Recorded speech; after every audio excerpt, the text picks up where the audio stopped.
Hello everybody, this is Gregory with 5 Minute Catholic Apologetics, where 5 minutes of your time may get you to the divine. Today we're going to tackle the question of when did Mary die? Now before we begin, let's start with a prayer. In nomine Patris et Filii et Spiritus Sancti. Amen. Gloria Patri et Filii et Spiritui Sancto, sic ut erat in principio et nunc et semper, et secula seculorum. Amen. I will post banners for the episodes we did on the four Marian dogmas and how all Catholics need to believe it, and just it's a little argument explaining why we believe in the perpetual virginity of Mary and the Assumption, which we'll talk about today, and also on the Immaculate Conception, and lastly how she is the Mother of God. So, when did Mary die? The Catholic Church does not have a definitive dogmatic answer for this. Essentially, what we have as dogmatic is what Pope Pius XII mentioned in 1950 when he proclaimed infallibly the Assumption of Mary. And to be clear, the deposit of faith, Christian heritage, Christian tradition has always believed this. It's not like he made it up. You know, you'll hear these things, well, the Pope made up papal infallibility in 1871 at Vatican Council I. So here, Pope Pius is just making it up. No, it's been believed forever. But he felt like, well, let's just make it dogmatic.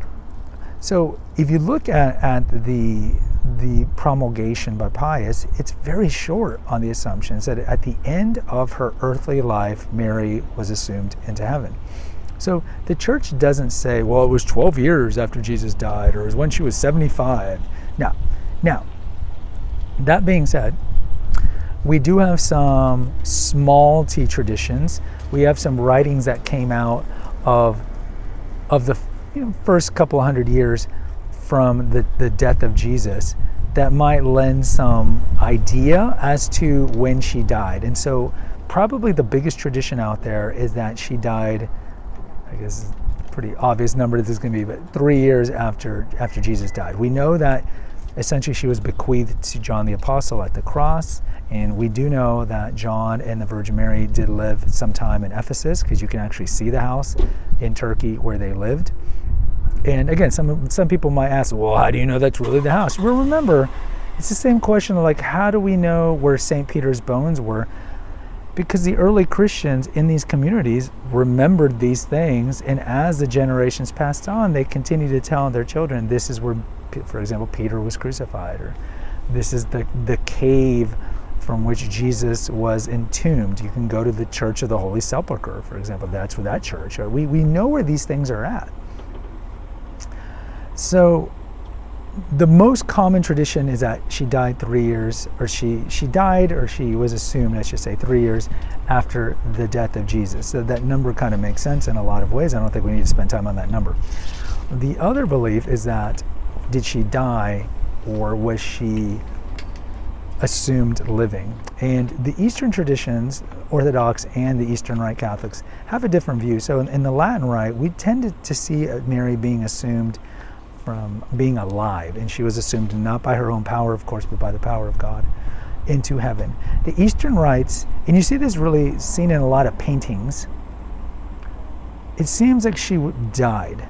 She ended her earthly life, and then she was assumed.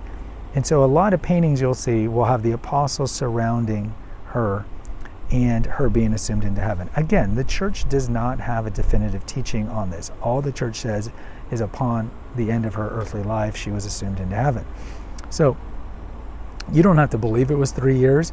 Also, the question of did she die or was she assumed at the end of her earthly life, it kind of makes sense that she would want to do what her son did, undergo what her son did, because it would bring her closer to Christ. Think of the 7 Sorrows of Mary. Some of you do that Marian devotion on your rosary.